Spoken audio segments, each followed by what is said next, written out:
আপনারা লক্ষ্য করবেন দেশের ভিতরে এবং দেশের বাইরে ফ্যাসিবাদ এবং তাদের দোসররা যেভাবে বিভিন্ন মিডিয়াতে কথা বলছে, বিভিন্নভাবে চলাফেরা করছে, ইঙ্গিত দিচ্ছে, সেটা গণতন্ত্রের জন্য অশুভ। স্বৈরতন্ত্রের পতন হয়েছে তার অর্থ এই নয় সবকিছু আমরা অর্জন করে নেব। স্বৈরতন্ত্রের পতন হয়েছে গণতন্ত্রের লক্ষ্যে, মুক্তির লক্ষ্যে, স্বাধীনতার লক্ষ্যে, অধিকারের লক্ষ্যে। সেই অধিকার গণতন্ত্র প্রতিষ্ঠা ছাড়া আমরা ফিরে পাব না। গণতন্ত্রের উত্তরণের জন্য গ্রহণযোগ্য, সুষ্ঠু, স্বচ্ছ একটি নির্বাচন দরকার। সেই নির্বাচন ঘোষিত হয়েছে আগামী ফেব্রুয়ারি মাসে।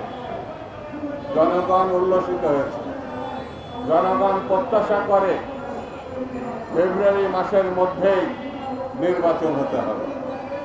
আপনারা সবাই জানেন, দেশে বিদেশে পর্যবেক্ষকরা জানেন, দেশের নির্বাচন অভিজ্ঞ রাজনৈতিক দল এবং বিশেষজ্ঞরা জানেন, ডিসেম্বরের মধ্যে নির্বাচন করার যথেষ্ট সুযোগ ছিল।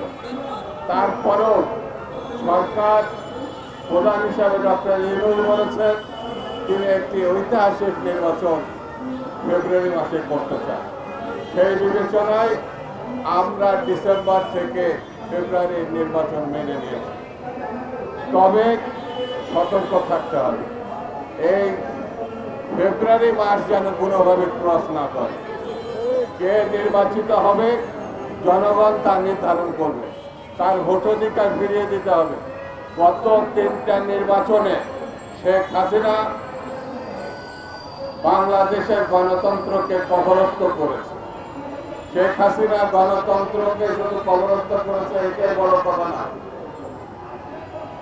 এই মহিলা বাংলাদেশে গণহত্যা চালিয়েছে, আমাদের ছেলে মেয়েদেরকে হত্যা করেছে, আমাদের সম্পদকে লুণ্ঠিত করে বিদেশে পাচার করেছে। অর্থাৎ গণহত্যার বিচার এবং টাকা ফেরত আনা এটা একটা চলমান প্রক্রিয়া।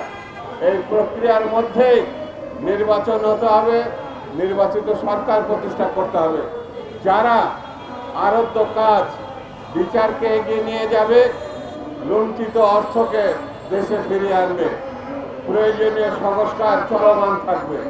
এটাই সবথেকে বড় কাজ।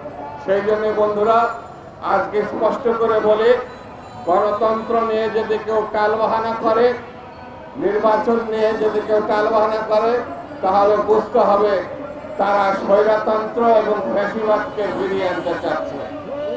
সেই জন্য আমাদেরকে সাবধান থাকতে হবে। জনাব তারেক রহমান সাহেবের নেতৃত্বে তিনি যেভাবে 16 বছর নেতৃত্ব দিয়ে ফ্যাসিবাদ মুক্ত করেছে বাংলাদেশকে, এবং তার নেতৃত্বে বাংলাদেশের নির্বাচিত সরকার আমরা প্রতিষ্ঠা করতে চাই। সেই জন্যে আমাদের ঐক্যবদ্ধ থাকতে হবে দেশনেত্রী বেগম খালেদা জিয়া এবং তারেক রহমানের নেতৃত্বে। তাহলেই আমরা আমাদের আরব্ধ কাজ শেষ করতে পারব।